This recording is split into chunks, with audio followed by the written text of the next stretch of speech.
মালদহে মানিকচকে vote পরবর্তী হিংসা মামলায় প্রথম দোষী সাব্যস্ত প্রাক্তন স্কুল শিক্ষক তথা তৃণমূল নেতা। 2021-এর 4 জুনে এক নাবালিকাকে ধর্ষণের অভিযোগ ওঠে তৃণমূল নেতার বিরুদ্ধে। নাবালিকার পরিবার বিজেপি সমর্থক, তাই রাজনৈতিক প্রতিহিংসায় ধর্ষণ বলে অভিযোগ তোলে পরিবার। হাইকোর্টের নির্দেশে মামলার দায়িত্ব নেয় সিবিআই।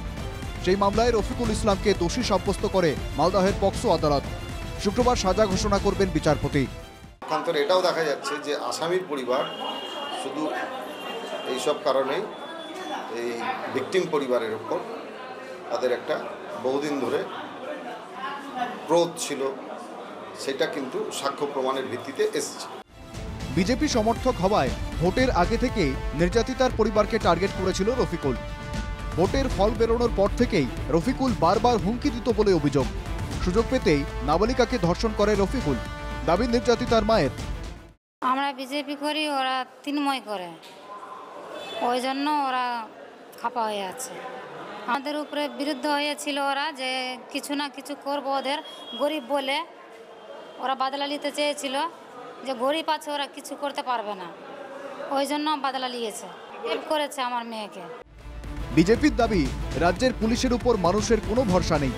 সিবিআই যে সঠিক বিচার দিতে পারে তা আবার প্রমাণ হলো, দাবি মালদহের বিজেপি নেতার।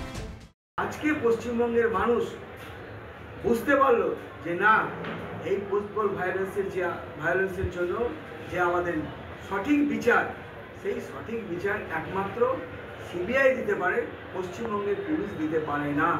এবং পশ্চিমবঙ্গের পুলিশের উপরে যে মানুষের যে অনাস্থা, সেটা আবার আজকে প্রমাণ হলো এবং প্রকট হলো। অভিযুক্তের সঙ্গে তৃণমূলের কোনো সম্পর্ক নেই, দাবি মালদহের তৃণমূল নেতার। ব্যক্তিগত অপরাধের জন্য তৃণমূলকে কালিমালিপ্ত করার চেষ্টা হচ্ছে বলে দাবি শাসক দলের। এটা নিয়ে তৃণমূল কংগ্রেসের কিছু ব্যাপার নেই।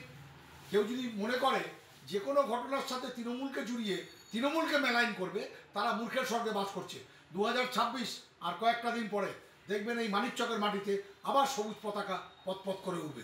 সিবিআই পক্ষের আইনজীবী এবং নির্যাতিতা পরিবারের পক্ষ থেকে দাবি করা হয়েছে সর্বোচ্চ সাজার জন্য। মালদা থেকে সুমিত ঘোষের রিপোর্ট, এনকেটিভি বাংলা।